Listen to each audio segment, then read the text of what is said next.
So our topic is structured query language. SQL, SQL बोल देते हैं, but SQL is the abbreviation structured query language. Query का मतलब आपको क्लियर है कि हम कोई क्वेश्चन करते हैं कंप्यूटर से, डेटाबेस से, क्लियर। एक स्पेसिफिक लैंग्वेज है, सिंपल इंग्लिश लैंग्वेज है, no need to bother about that language, just little bit formation है वहाँ पे। जैसे हम इंग्लिश लिखते हैं बिल्कुल सेम है, लेकिन थोड़े से रूल उसमें ऐड किए गए हैं सो दैट कि कंप्यूटर से बात करनी है ना, कंप्यूटर से इंग्लिश में डायरेक्ट बात नहीं कर सकते हैं, थोड़े से रूल उसमें ऐड किए गए हैं। सो क्या है वो रूल, उनको सीखेंगे, बट बिफोर दिस कुछ सीक्वल की अपनी भी टर्मिनोलॉजी है, उसको भी हमें पढ़ना है। Now structured query language is a non procedural language. Non procedural language और प्रोसीजरल लैंग्वेज, कल हमने प्रोसीजरल लैंग्वेज के बारे में पढ़ा था कि हमें अगर कोई भी काम करना है, so we have to explain each and every step of that task. But in non-procedural language, we expect that whatever we are commanding or we are giving the instruction to any device, that already know, that device already know this instruction, that मतलब कि उसको सब कुछ पता है। As I gave the example, एक बच्चा है, एक कोई पर्सन है जिसको कार सीखनी है, this is called the procedural, वो सीखेगा फिर चलाएगा। लेकिन एक है पर्सन जिसको कार आती है, इसे कहते हैं नॉन प्रोसीजरल, उसे सिर्फ कार आती है, बस कार चलनी चाहिए, बात खत्म है, ठीक है। तो इसका काम क्या है, हम डेटा को स्टोर करना, डेटा को मॉडिफाई करना, मतलब मैनिपुलेट करना, उसमें कुछ चेंजेस करने, और कोई भी डाटा फैक्ट करना उसके नीड के अकॉर्डिंग, उसे हम क्या बोलते हैं, स्ट्रक्चर्ड क्वेरी लैंग्वेज बोलते हैं। और इसका एक और पर्पस है, it is use to create the interface between user and database. User कौन है, हम लोग। जैसे आप आधार कार्ड के डेटाबेस पे गए, सर्च किया कुछ, अपनी डिटेल की या अपने पेरेंट्स की या किसकी भी आपको चाहिए, जिसकी डिटेल चाहिए वो सर्च की, उसने आपको अकॉर्डिंगली रिप्लाई दे दिया। इसी तरीके से अब आपका 12th का रिजल्ट आएगा, आप सीबीएसई की वेबसाइट पे जाओगे, वहां पे एक क्वेरी करोगे और आपको आपका रिजल्ट मिल जाएगा। कुछ क्वेश्चन पूछेगा, मतलब कि कुछ वैल्यूज लेगा, आपका रोल नंबर, आपकी डेट ऑफ बर्थ, ये कुछ वैल्यूज के बेस के ऊपर आपको आपका रिजल्ट मिल जाएगा, है ना। तो वो एक तो यूजर और डेटाबेस के बीच में इंटरफेस बन गया। अब आपने यहाँ पे सीक्वल के थ्रू ही काम किया है, चाहे आपने सीबीएसई की वेबसाइट एक्सेस की है, चाहे आपने आधार कार्ड की वेबसाइट एक्सेस की है, यहाँ पे आप सीक्वल यूज कर रहे हैं। लेकिन आपने सीक्वल को कैसे काम करना है ये तो नहीं बताया, आपने सिर्फ सीक्वल को कमांड दी, मतलब कि आपको पता भी नहीं आप सीक्वल को कमांड दे रहे हो, आपने एक वेबसाइट को कमांड दे रहे हो, ठीक है। आपने एक कमांड दी और उस कमांड का आपको आंसर मिल गया, this is called non procedure. कैसे हुआ इससे मतलब नहीं है, रिजल्ट आ गया, इनपुट दी और प्रोसेसिंग हुई और रिजल्ट आ गया, इसे बोलते हैं non procedural computing. Clear, clear है बच्चा। ओके, नेक्स्ट है एडवांटेज ऑफ सीक्वल। देखिए 100 करोड़ आधार कार्ड होंगे, उसमें से आपका आधार कार्ड ज्यादा से ज्यादा 1 2 4 10 सेकेंड, इससे ज्यादा टाइम नहीं लगता। तो सीक्वल क्या है, हाई स्पीड डेटाबेस है, इसकी स्पीड बहुत ज्यादा है, करोड़ों रिकॉर्ड जो है एक सेकंड में छांट देता है, ठीक है। इजी टू लर्न, बिल्कुल सिंपल इंग्लिश लैंग्वेज है, इसमें कोई ज्यादा टेक्निकल होने की जरूरत नहीं है, बिल्कुल सिंपल है। नो कोडिंग रिक्वायर्ड, मतलब कि पाइथन जैसी किसी लैंग्वेज की जरूरत नहीं है आपको, आप सिंपली कोडिंग कर सिंपल लैंग्वेज में सीक्वल में काम कर सकती हैं। एमर्ज विद आरडीबीएमएस, आरडीबीएमएस मतलब अब इसको टेबल के साथ मर्ज कर दिया गया है। जो टेबल है ना, जो मैंने आपको बोले थे, रिलेशन किसे बोलते हैं, एक टेबल को ही रिलेशन बोला जाता है, जिसमें कुछ डेटा रोज और कॉलम की फॉर्म में स्टोर रहता है। कॉलम को एट्रीब्यूट बोलते हैं, रो को टपल बोलते हैं, क्लियर। तो यहाँ पे जो है, अब सीक्वल क्या है, इसी भाषा में बात करेगा, टेबल में डाटा, टेबल से डाटा उठाएगा, क्लियर।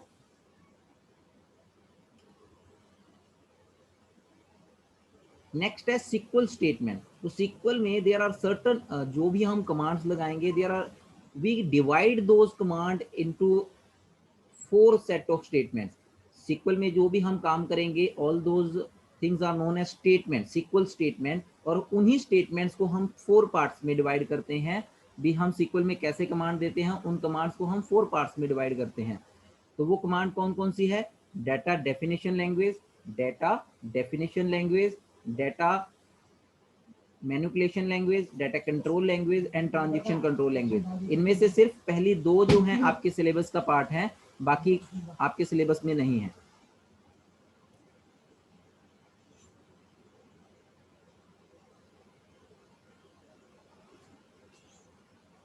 क्लियर? अब समझते हैं डाटा डेफिनेशन लैंग्वेज क्या है। अब देखिए, टेबल है, डेटाबेस में क्या है, एक डेटाबेस है, स्कूल का एक डेटाबेस है जिसमें वो रिकॉर्ड रखता है। उस डेटाबेस के अंदर कुछ टेबल है, तो उन टेबल्स को बनाना तो पड़ेगा। ये स्टूडेंट की बेसिक स्टू इन्फो वाला एक टेबल है, ठीक है। और एक और टेबल लगा लीजिए यहाँ पे, एम्प्लॉय डाटा का है, EMP रिकॉर्ड, एक ये टेबल है, ठीक है। ऐसा ही एक टेबल है, ऐसा ही एक सैलरी का टेबल है, अटेंडेंस का टेबल है। अलग अलग टेबल्स हैं और ये टेबल्स आपस में लिंक्ड हो सकते हैं। वाई? बिकॉज हम रिलेशनल डेटाबेस यूज कर रहे हैं जिसमें टेबल लिंक्स कर सकते हैं। तो इन टेबल्स को क्रिएट करने के लिए, टेबल को क्रिएट करने के लिए, उनको रीनेम करने के लिए, उनके अंदर कोई कॉलम ऐड करने के लिए, कोई कॉलम डिलीट करने के लिए, और पूरे के पूरे टेबल को डिलीट करने के लिए हम डाटा डेफिनेशन लैंग्वेज यूज करते हैं। जैसे टेबल को क्रिएट करने के लिए क्रिएट कमांड यूज करते हैं, उसका नाम चेंज करने के लिए रीनेम, उसमें अगर कोई कॉलम ऐड करना है, डिलीट करना है, प्राइमरी की ऐड करनी है या कोई की ऐड करनी है तो अल्टर कमांड यूज करते हैं। और टेबल को डिलीट करने के लिए हम ड्रॉप कमांड यूज करते हैं। सिंपल से इंग्लिश की वर्ड है ना, देखो, क्रिएट मतलब कुछ क्रिएट करना, रीनेम मतलब नाम बदलना, अल्टर मतलब चेंज करना, ड्रॉप मतलब डिलीट करना। तब इंग्लिश के ही नाम है, बिल्कुल इंग्लिश की तरह ही काम होगा यहाँ पे, simple English language. After that क्या है देखिए, आफ्टर दैट देखिए डेटा मैनिपुलेशन लैंग्वेज। अब हम टेबल डेटाबेस के अंदर अलग अलग टेबल के पास तो आ गए, अब टेबल के अंदर आ गए हैं। तो डेटा मैनिपुलेशन लैंग्वेज क्या है, टेबल के अंदर काम करेगी। अब टेबल के अंदर क्या होता है, किसी भी चीज की इंफॉर्मेशन होती है, चाहे वो एक स्टूडेंट की कंप्लीट इंफॉर्मेशन हो, वो स्टूडेंट का नाम, फादर नेम, जैसे यहाँ पे नाम, father name, mother name, Aadhaar card, mobile number, second mobile number, email ID, date of birth, ये सारी डिटेल होती है। तो अब ये डिटेल एक रो की फॉर्म में होगी और उस रो को हम क्या कर सकते हैं, टेबल में इंसर्ट करना, एक स्टूडेंट की इंफॉर्मेशन डिलीट करना। ये सिर्फ स्टूडेंट तक सीमित नहीं है, एम्प्लॉय हो सकता है, किसी भी जगह आप एक, इवन कि आप जब एक थिएटर में मूवी टिकट बुकिंग कर रहे हो या आप किसी बिजली का बिल भर रहे हो, वहां पे भी ये डेटाबेस यूज हो रहे हैं। आप कभी कोई ऑर्डर प्लेस कर रहे हो फ्लिपकार्ट पे, वहां पे भी यूज होगा। ऑर्डर आपने क्या किया, प्लेस किया मतलब इंसर्ट किया, आपने ऑर्डर को डिलीट किया मतलब कि वहां से रिकॉर्ड डिलीट कर दिया। आपने अपने ऑर्डर में अपडेट किया अपना एड्रेस को या मोबाइल नंबर को, उसे अपडेट करना कहते हैं। और आपने क्या किया, कितने ऑर्डर मैंने प्लेस किए हैं वो सारी इंफॉर्मेशन मेरे मोबाइल पे भेज दो, वो सारा सिलेक्ट हो गया, है ना। या हमें ये सिलेक्ट करना है, एक स्टूडेंट का टेबल है, उसमें वो बच्चे सिलेक्ट करने हैं जिनकी अटेंडेंस जो है 50% से कम है। तो ये सारी इंफॉर्मेशन जो है डाटा मैनिपुलेशन लैंग्वेज के थ्रू सॉल्व होती है। दो टाइप होगी, डाटा डेफिनेशन जो टेबल के ऊपर काम करेगी, और डाटा मैनिपुलेशन लैंग्वेज जो टेबल के अंदर जो रिकॉर्ड है उनके ऊपर काम करेगी। क्लियर? उसके बाद आती है डाटा कंट्रोल लैंग्वेज। अब डाटा कंट्रोल लैंग्वेज क्या है, जो भी काम हम कर रहे हैं उसकी कंट्रोलिंग का काम डाटा कंट्रोल लैंग्वेज करेगी। ग्रांट करना, परमिशन देना, किसको क्या राइट्स देने हैं, रिवॉक करना, रिवर्ट करना।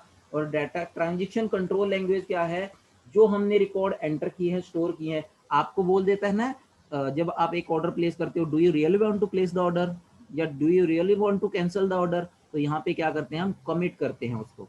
कमिट करना, आपने कोई गलती कर दी, मतलब कि गलती से कोई ऑर्डर प्लेस कर दिया, आप उसको डिलीट करना चाहते हो, रोल बैक, सेव पॉइंट। ये आगे चीजें समझ आएंगी आपको क्या है। ये फिलहाल के लिए ऊपर वाले दो क्लियर होने चाहिए आपको।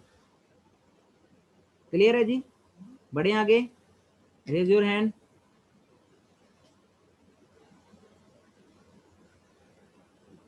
Good good good.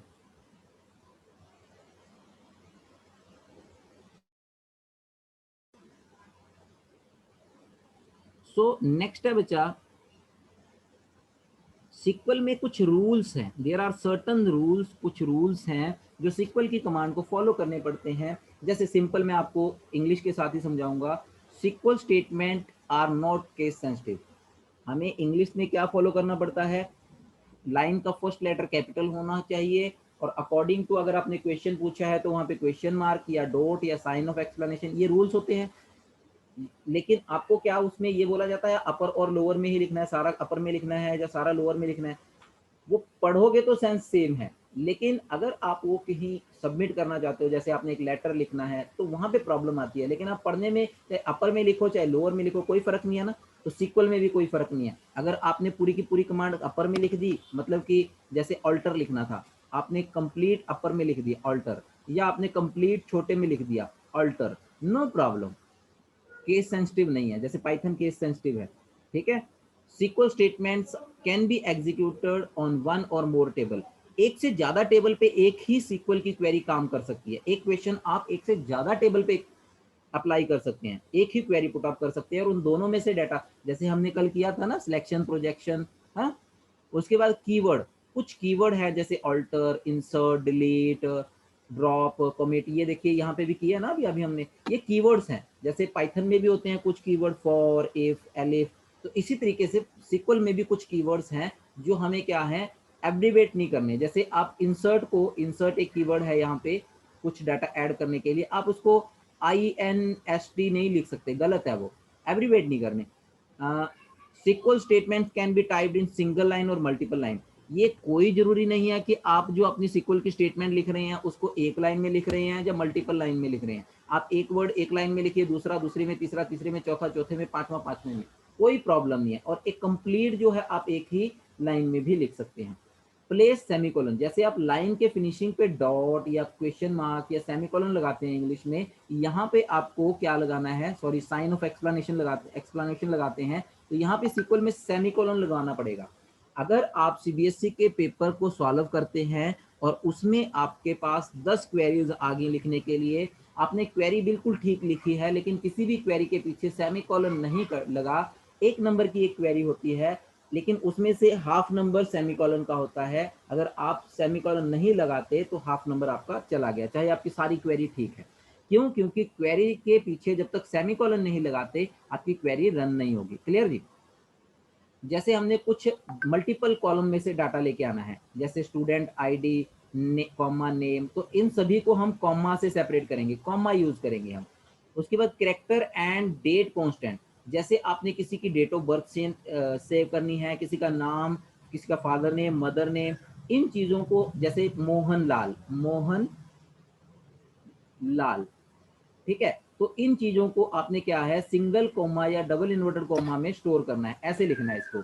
अगर आप नंबर के साथ डील कर रहे हो या आप कोई, सॉरी, या अगर आप डील डेट के साथ या टाइम के साथ या आप किसी नेम के साथ या किसी सिटी का नेम, किसी भी चीज का नेम हो सकता है, कोई कैरेक्टर डाटा हो सकता है, उसको आपको सिंगल या डबल में ही इंक्लूड करना पड़ेगा। लेकिन जहां पे नंबर आ जाते हैं, जैसे एडमिशन नंबर है 2359, इन चीजों को हम क्या कर सकते हैं, बिना इन्वर्टेड कोमा के यूज कर सकते हैं। तो सिक्वल में, जैसे पाइथन में कुछ डाटा टाइप है, इंट, फ्लोट, इंट इंटीजर को स्टोर करने के लिए, फ्लोट, कैरेक्टर, स्ट्रिंग, लिस्ट, ये डाटा टाइप है। इसी तरीके से सिक्वल में भी कुछ डाटा टाइप्स हैं, ज्यादा टेंशन लेने की जरूरत नहीं है यहाँ पे। तो कैरेक्टर को स्टोर करने के लिए या स्ट्रिंग को स्टोर करने के लिए, जैसे नाम हो गया, सिटी नेम हो गया, ये डाटा स्टोर करने के लिए हम ये character char, varchar two, ये यूज करते हैं। नंबर को स्टोर करने के लिए, जैसे एडमिशन नंबर हो गया, मोबाइल नंबर हो गया, तो हम नंबर यूज कर सकते हैं। फ्लोटिंग पॉइंट, जैसे टेम्परेचर वगैरह स्टोर करना है तो उसके लिए डेसिमल डाटा टाइप यूज कर सकते हैं। डेट को स्टोर करने के लिए डेट, और टाइम को स्टोर करने के लिए टाइम नाम की डाटा टाइप हम यूज कर सकते हैं। यहाँ तक क्लियर है बच्चा?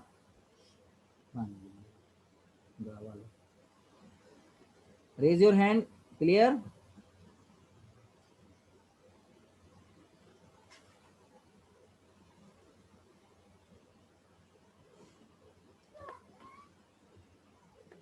ओके, तो इसमें पहले हम DDL कमांड को डिस्कस नहीं करेंगे, हम DML की तरफ बढ़ेंगे पहले बेटा। क्लियर है? हम यहाँ पे DDL की तरफ पहले नहीं बढ़ेंगे, हम DML को करेंगे, क्योंकि DML समझ आ गई तो DDL बहुत इजीली समझ आ जाएंगे। तो यहाँ पे DML में क्या है, डाटा मैनिपुलेशन लैंग्वेज। डाटाबेस के अंदर टेबल के अंदर काम करेंगे हम अब। तो हम डाटा ऐड कर सकते हैं, हम डाटा डिलीट कर सकते हैं, हम डाटा सेलेक्ट कर सकते हैं। तो इसको करना क्या है, देखिए यहाँ पे एक टेबल दिया हुआ है और इस टेबल में से आपने कुछ डाटा फैक्ट करके लेके आना है। ध्यान से समझना, यहाँ से इस टेबल में से आपने कुछ डेटा फैक्च करके लेके आना है इस टेबल में से, या मैं चाहता हूं कि सिर्फ वो रिकॉर्ड आए जो स्टूडेंट +2 क्लास में है। तो यहाँ पे बिल्कुल इजीली इसको समझिए, पहले इसका स्ट्रक्चर समझ लेते हैं सिलेक्ट का क्या है।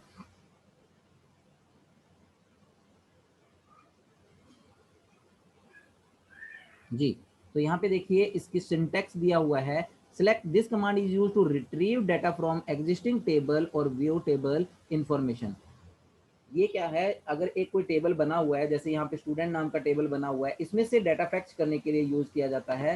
Selection clause is equivalent to projection. अब प्रोजेक्शन का काम क्या था बेटा, नंबर ऑफ, किसके ऊपर काम करता था, कौन बताएगा। एक हमारे पास सिलेक्शन था, एक प्रोजेक्शन था। Selection number of rose fact out करके लेके आने के लिए, और प्रोजेक्शन नंबर ऑफ कॉलम। तो ये दोनों आपके साथ क्या कर सकता है, चाहे आप नंबर ऑफ रोज भी फैक्ट कर सकते हो, नंबर ऑफ कॉलम्स भी फैक्ट कर सकते हो, अकॉर्डिंगली किसी भी तरीके से आप डाटा फैक्ट कर सकते हो।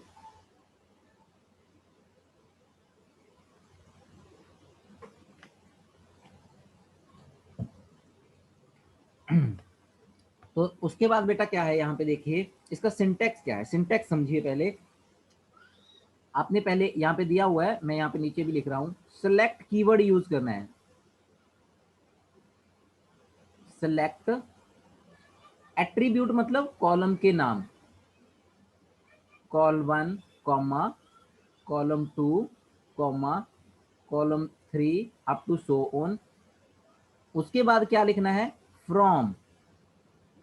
फ्रॉम मतलब किसी में से, जस्ट सिंपली टेबल का नाम दे दीजिए, टेबल नेम, और सेमी कॉलन लगाना नहीं भूलना। क्लियर है बेटा, ठीक है। आगे भी बताता हूं क्या है।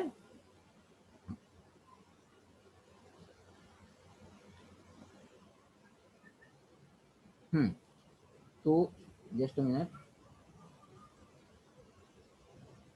हाँ, तो अब देखिए मेरे को क्या करना है।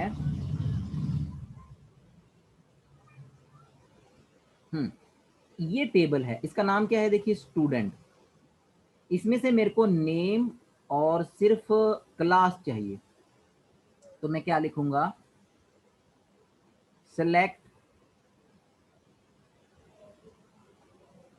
जो यहां पे दिया हुआ है वो ही लिखने हैं स्पेलिंग, नेम कॉमा, क्या सिलेक्ट करना था, क्लास,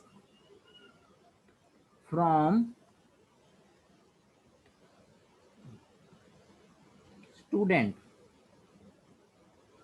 अब यहाँ पे कैपिटल में लिखा है, मैंने यहाँ पे स्मॉल में लिखा है, कोई प्रॉब्लम नहीं है। पाइथन सीक्वल क्या है, non case sensitive, case sensitive नहीं है, ठीक है। तो यहाँ पे अपर लोअर का कोई फर्क नहीं है। क्लियर बच्चा जी। तो अब ये आपको क्या रिजल्ट देगा, इसका रिजल्ट आएगा आपका एक नया टेबल बन जाएगा, ऐसे एक टेबल आएगा, वो हम सॉफ्टवेयर में भी करेंगे बेटा, डोंट वरी। एक ऐसा टेबल बन जाएगा जिसके 2 कॉलम होंगे। फर्स्ट कॉलम का नाम क्या होगा, नेम, और दूसरे का नाम क्या होगा, क्लास। तो यहाँ पे देखिए अजय 12, पूजा 11, काजल 10, राम 10। तो इस तरीके से ये कंप्लीट जो ये पूरा का पूरा रिकॉर्ड है आपका, सारा सारा रिकॉर्ड आ जाएगा, इस फॉर्म में आएगा आपके पास। क्लियर हुआ, according to this query. Clear, ये है सिलेक्ट क्वेरी। क्लियर, फिलहाल के लिए हम सिलेक्ट ही करेंगे, आगे हम बाद में बढ़ेंगे, क्योंकि सिलेक्ट के साथ बहुत कुछ है बेटा, सिलेक्ट के साथ बहुत कुछ है, तो उसको हम डिस्कस करेंगे। सबसे पहले सिलेक्ट के साथ क्या है, समझ आ गया ये।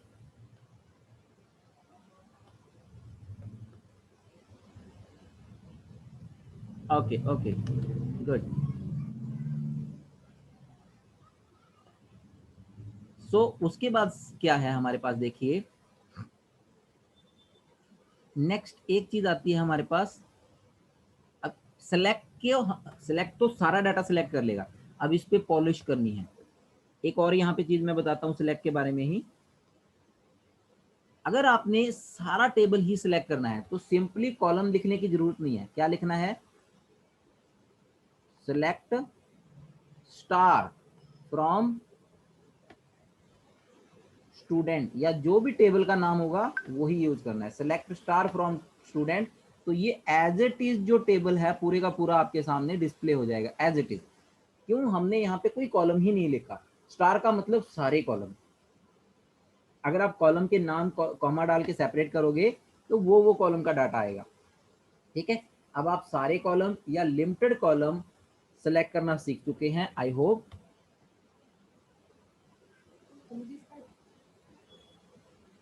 इसके बाद क्या है, एक ये डिस्टिंक्ट मैं आपको बाद में बताता हूं, पहले वेयर समझ लीजिए। अब हमने क्या करना है, मेरे को सारे डाटा की जरूरत नहीं है, मेरे को सिर्फ 12th क्लास के स्टूडेंट्स चाहिए। तो at that time we use the where clause. Where clause कैसे यूज करते हैं? बाकी सारा कुछ सेम है, सारे बच्चों का सारा रिकॉर्ड चाहिए मेरे को, तो मैंने लिखा सेलेक्ट स्टार फ्रॉम स्टूडेंट, क्योंकि मैं मल्टीपल लाइन में लिख सकता हूं, स्टूडेंट वेयर। वेयर क्या? अब किसके बेस पे करना है? क्लास के बेस पे। तो वेयर क्लास इक्वल, किस टाइप का डाटा लग रहा है, ये देखिए नंबर है सारे, तो इसको हमने सिंगल या डबल में कोई इनक्लोज नहीं करना। वेयर क्लास इक्वल 12th और सेमीकोलन लगा दो, बात खत्म। अब ये आपको क्या रिकॉर्ड देगा? अब ये आपको एज ए आउटपुट क्या देगा? एक टेबल बन जाएगा जिसमें सारे रिकॉर्ड होंगे।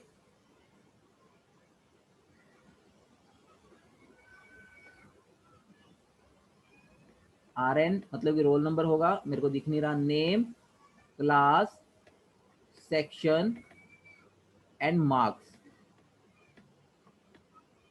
यही कॉलम है ना, क्योंकि हमने स्टार लगाया, सारे कॉलम आएंगे। डन, सारे कॉलम आएंगे। तो यहाँ पे देखिए क्या है, अब क्या है, क्या कंडीशन लगाई है? वेयर की कंडीशन क्या है? क्लास 12, तो 12th वालों पे टिक कर लीजिए। 12th वाला ये है अजय, अजय। और 12th वाला कौन है? श्याम। और 12th वाला कौन है? गुनगुन एंड साक्षी। तो इनका रिकॉर्ड आएगा। तो यहाँ पे कैसे लिखा आएगा? 1 अजय, 12 ए 98। फिर उसके बाद एक और रिकॉर्ड बन जाएगा शाम का। शाम का रोल नंबर क्या है? 5। शाम 12, कौन सा सेक्शन है? ए 79। अप टू सो ऑन, जो बाकी के दो रिकॉर्ड हैं गुनगुन और साक्षी के भी यहाँ पे आ जाएंगे, only because of this where clause. Clear बच्चा? क्लियर हुआ? Raise your hand. Okay okay okay. ये 20 नंबर आपके फ्री के हैं बेटा, बिल्कुल फ्री के हैं। स्टार्टिंग में आप बोर जरूर हुए होंगे। नेक्स्ट है डिस्टिंक्ट। अब मेरे को पता करना है भी मेरे स्कूल में कौन कौन सी क्लास हैं, या कौन कौन से सेक्शन हैं, या कौन कौन से कोर्सेज चल रहे हैं। अगर ये कॉलेज का डाटाबेस हुआ, कौन कौन से कोर्सेज चल रहे हैं अलग अलग, ये पता करने हैं। तो यहाँ पे इसके लिए हम यूज करते हैं कीवर्ड डिस्टिंक्ट। डिस्टिंक्ट का मतलब होता है यूनिक। क्लियर? तो यहाँ पे मैंने क्या यूज किया, देखिए, select distinct class from student. मैंने ना तो स्टार लगाया, सिर्फ एक कॉलम लगाया है, कौन सा? Class. Select distinct class, distinct से क्या हो जाएगा? यूनिक फाइंड करेगा। तो इसकी आउटपुट कैसे आएगी? ये आउटपुट को भी बड़े ध्यान से समझना बेटा, क्योंकि हाफ क्वेश्चन जो है क्वेरी पूछेगा, और उसको क्वेश्चन पूछेगा, उसकी क्वेरी बनानी होगी, और हाफ क्वेश्चन क्वेरी दी होगी, उसकी आउटपुट लिखनी होगी, जो कि बिल्कुल ही ईजी है, ऐसे लिखनी है जो अब यहाँ पे आउटपुट आई हुई है। ठीक है, तो ये ऐसे ही क्वेश्चन आएंगे आपको 1 मार्क का। तो यहाँ पे देखिए डिस्टिंक्ट ने क्या किया, सिर्फ यूनिक क्लासेस सेलेक्ट की, 12th 11th 10th। अब ये 10th को डिस्कार्ड कर दिया, ये 12th को डिस्कार्ड कर दिया, ये 10th को, ये 12th को, 12th को, 10th को, 11th को, इन सभी को डिस्कार्ड कर दिया, क्योंकि यूनिक फाइंड आउट करना है इसमें। इसी तरीके से अगर हम क्लास की जगह पे सेक्शन डाल देते तो क्या आउटपुट आती? सेक्शन। कौन बताएगा? एक आधा अनम्यूट करना। कोई एक अनम्यूट करके बताओ। ABC। Very good, ABC sir. ABC, very good. ACB आएगा। क्यों आएगा? क्योंकि उसको पहले क्या मिला? A, फिर उसको C मिला बेटा पहले, इसीलिए ABC नहीं आएगा, ACB आएगा। जिस सीक्वेंस में उसको डाटा मिलता है उसी सीक्वेंस में ये रिटर्न करता है B। हाँ, उसके लिए प्रोसीजर है कि आप शॉर्ट कर सकते हो डाटा, वो भी आगे आएगा, उसके बारे में भी हम सीखेंगे। चलिए अब एक और चीज करते हैं।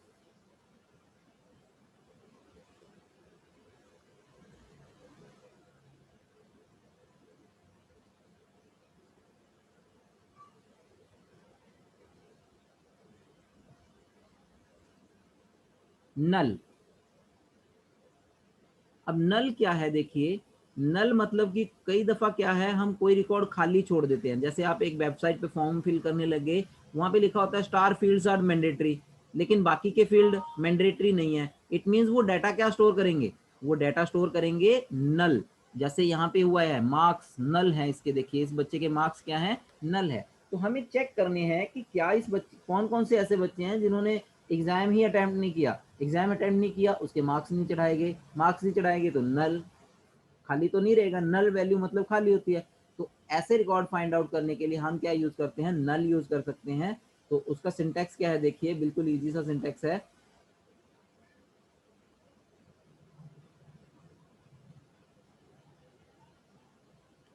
जी, तो यहाँ पे क्या है? सिलेक्ट रोल नंबर नेम, या स्टार भी डाल सकते हो आप। क्या कर सकते हो? Select star from student where, where करके क्या डालना है? Marks is null, marks is null. बिल्कुल वही प्रोसीजर है ना, सिंपल ही है। मार्क्स इज नल मतलब कि मैंने क्या किया है? सेलेक्ट स्टार मतलब कि सारा कुछ सिलेक्ट कर लीजिए, फ्रॉम स्टूडेंट, स्टूडेंट में से, जहां पे वेयर, जहां पे mark is null, mark is null मतलब कि जो मार्क्स के हैं वो नल हों, मतलब कि खाली हों। तो वो हमें क्या रिकॉर्ड दे देगा? ये वाला दे देगा, क्योंकि काजल के रिकॉर्ड जो है नल है। यहाँ पे मैंने स्टार यूज किया है तो पूरा रिकॉर्ड आ जाएगा। इन्होंने क्या यूज किया है? रोल नंबर और नेम, तो उतना ही रिकॉर्ड आएगा वहां पे। क्लियर है जी? इसके नोट्स मैंने ग्रुप में भेज दिए हैं, इसको एक बार पढ़िए बेटा, ठीक है? तो आगे भी पढ़िए इसको, आपको बहुत इजीली समझ आ जाएंगे ये नोट्स। और अपनी कॉपी पे नोट करके रख लीजिए इनको, या इनके प्रिंट आउट निकाल लेना। उस बुक में बहुत टफ दिया हुआ है थोड़ा सा, इसीलिए मैंने ये नोट्स यूज किए हैं बेटा। बिल्कुल ईजी है, यही एग्जाम में आएगा।